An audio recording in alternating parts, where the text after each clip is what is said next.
This is a post here that is, by the way, maybe the biggest concession, and it's a way that the players, realistically, if the books are opened, could accept net revenue and make more money. So if you guys don't know, the players did not, you know the way they got their bonus? Pay attention to what he just said, because this is the moment everything changed in the WNBA-CBA negotiations. The league just made what might be the biggest concession in their bargaining history, and most people are completely missing it because they're too caught up in buzzwords. So let's break down exactly what just happened and why this could be the difference between having a season and watching the entire league implode. Now read us up. Like this is probably the biggest concession from the owners. And like, by the way, the players signed in 2020, maybe the worst deal of all time. They need to make 20% extra revenue year on year on year for it to trigger. And it was basically, if it didn't trigger in year one, it was never going to trigger. And it just triggered in 2025, which is crazy. Like, it did so much. Like, it was a terrible CBA. Like, they literally signed the worst CBA ever. And like, here's the context everyone needs to understand. The current CBA that the players signed back in 2020 might actually be one of the worst deals in professional sports history. And I'm not exaggerating. The players needed to hit a 20% revenue increase year over year just to trigger their bonuses. 20% every single year. If they missed that target in year one, the math made it virtually impossible to ever catch up. And guess what? It didn't trigger until 2025. That's how broken that deal was. The players got absolutely fleeced, and now they're terrified of making the same mistake twice. Could go and get could sign some sort of a deal where if they don't hit revenue targets, specific revenue targets, they got nothing on top of the salary. So 70% of net revenue. And the reality is that I don't think players realize that the concession for gross revenue is probably no charter flights, no housing. Now here's where this gets critical. The league's new proposal offers 70% of net revenue with no trigger thresholds. Read that again, no thresholds. Previously, even if the deal said 70% net revenue, the players wouldn't see a single dollar of that unless specific revenue targets were hit first. It was a trapdoor built into the contract, but this new proposal removes that trapdoor entirely. The average salary goes above $500,000. The salary cap increases proportionally, all of it guaranteed, not contingent on hitting arbitrary benchmarks. This is massive, and the fact that people are dismissing it because it doesn't say gross revenue is genuinely insane. So if the players want gross revenue, the league is going to have to lower the cost of running a team to remain at least at a break-even point. To at least guarantee they're at a break-even point. Not to remain, because at the end of the day, they might end up getting to a break-even point anyway.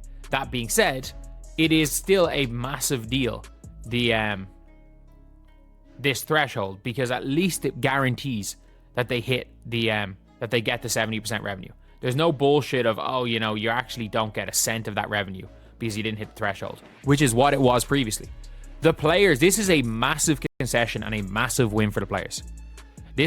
Let's talk about what gross revenue actually means in practice, because this is where the entire negotiation could fall apart over semantics. Gross revenue means the players get their percentage before the league deducts operating expenses. Sounds great on paper, right? But here's the reality. If the owners agree to gross revenue sharing, they're not just going to eat those costs. They're going to strip out every expense they can control. Charter flights? Gone. Housing stipends? Gone. Facility improvements? Not happening. The players would be trading guaranteed quality of life improvements for a slightly higher percentage of a number that sounds better in press releases. That's the actual trade-off nobody wants to say out loud. All that makes sense. All that makes sense from both sides. That being said, we have to be real here. We have to be completely real. There is no reason at all why there shouldn't be a league at this stage. Because again, if there's gross revenue, the problem with gross revenue is that, I don't think this is what people don't understand with the whole gross revenue thing, is the players are basically asking the league to quintuple the operating costs. And here's the uncomfortable truth about leverage in these negotiations. Most WNBA players are not making millions overseas. That's a myth that needs to die. The average overseas salary for female basketball players is around $40,000 a year, not $400,000. $40,000. Yes, superstars like Diana Taurasi made $1 million in China, and yes, if Caitlin Clark went overseas right now, she'd get paid. But the average player, they're making what a mid-level corporate employee makes. So when we talk about a lockout or a strike, we're talking about players walking away from 500% salary increases to go make $40,000 in Europe. That's not leverage. That's career suicide for most of the roster. Which is like a 700x increase on their salary. But like, if you're turning down a 9 or a 700% increase in salary for a 900% increase, and the alternative is the entire future of your sport is fucked, I still think it's a hard one to turn in. Like, this is the biggest concession from the owners we've seen. This is by a mile. I don't think people realize how big this is. People are so caught up on buzzwords to realize that the previous deal with the non-guaranteed net revenue was, I'm not going to say nothing's a bad deal for the players. They're getting a 500x increase. This is where the risk versus reward calculation becomes critical. The players should absolutely fight for every dollar they can get over the next 2 weeks. Push for $7 million salary caps. Push for better revenue sharing terms. Push for stronger guarantees. But we've crossed a threshold here. The risk of a lockout now far outweighs the potential reward of holding out for the specific wording of gross versus net revenue. Because here's what a lockout actually means. 0 games, 0 salary, 0 momentum from the Caitlin Clark effect. 0 chance to capitalize on the highest ratings in league history. And for what? So the deal can say gross instead of net, even though the net deal with no thresholds might actually pay them more? This is absolutely huge. Like, so basically, it could all come down to the players conceding that, okay, we'll take net revenue, while the owners have conceded to say we're not putting a threshold in there, which guarantees the players making good money out of this. So, look, the players would be crazy to strike at this stage. They would be. Putting the entire future of the sport at stake for buzzwords. And that's one of the biggest problems is that I actually think that they've been... Watch how he frames this next part, because this is the core tension in the entire negotiation. One side is bargaining based on what the league has already proven it can generate. The other side is bargaining based on what they believe the league will generate in the future. The owners are saying, show us the revenue first, then we'll pay you from it. The players are saying, pay us like the revenue is coming, because we're the ones creating it. Both positions are logical. Both sides have valid points. But only one side can afford to wait out a work stoppage, and it's not the players. That doesn't have the words gross revenue in it, because they care more about optics and buzzwords than they do about actually the future of the sport. I fully believe that there are people involved in this that care more about the optics in the sport. Because at this stage, like, again, fight for 2 more weeks. Fight for 2 more weeks. But there is risk versus reward. We've now, I fully believe, crossed over the threshold of the risk of a lockout and strike far outweighs the reward. It far outweighs the reward now of doing it. For a potential small bit of extra money per year. And by the way, you're taking on, like, you're just for a tiny bit extra. And in reality, the players, like, to get gross revenue, the players are going to have to concede everything else. I think that's what it's going to come down to. Is like, if the players want gross revenue, they're going to have to concede everything. Okay, yeah, you can get 30% gross revenue, but we're not paying for anything. We're not paying for it. We are not guaranteeing you anything. Like, a team, if you want to pay charter flights, cool. But you're not. Like, you're paying for your own charter flights out of that. You're paying for this, you're paying for that. And very quickly, I think they would say, okay, yeah, net revenue works. But I still think they can get a bigger salary.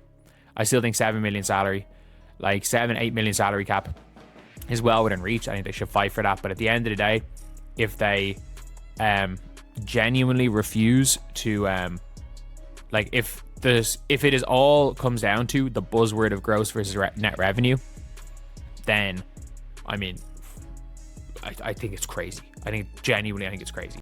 I still think they should look for more money, go to the deadline. So let's put this in perspective and talk about what's actually at stake here, because I think people are so deep in the weeds of CBA terminology that they've lost sight of the bigger picture.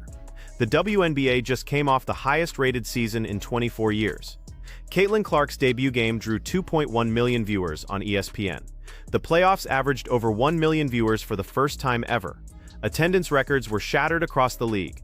Merchandise sales went through the roof. This was the breakout moment everyone has been waiting for since the league started in 1997. And now we're talking about potentially not having a season because of the difference between gross and net revenue sharing. Let me be clear about something. If there's no season in 2025, that momentum dies. It doesn't pause, it doesn't wait, it dies. Casual fans who just started paying attention because of Clark, or Angel Reese, or Paige Bueckers, they're gone. They'll find something else to watch.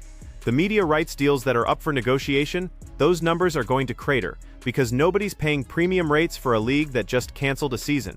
Sponsors who were finally taking the WNBA seriously, they're going to pull back and wait to see if the league can get its act together.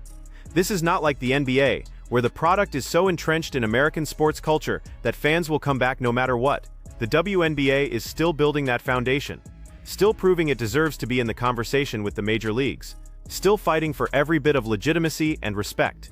A work stoppage right now, at this exact moment in the league's history, would be catastrophic. And here's the thing that makes this so frustrating. The deal on the table is actually good. Not perfect, but good. 70% of net revenue with no thresholds means the players are guaranteed to benefit directly from the league's growth. If the revenue doubles, their salaries double.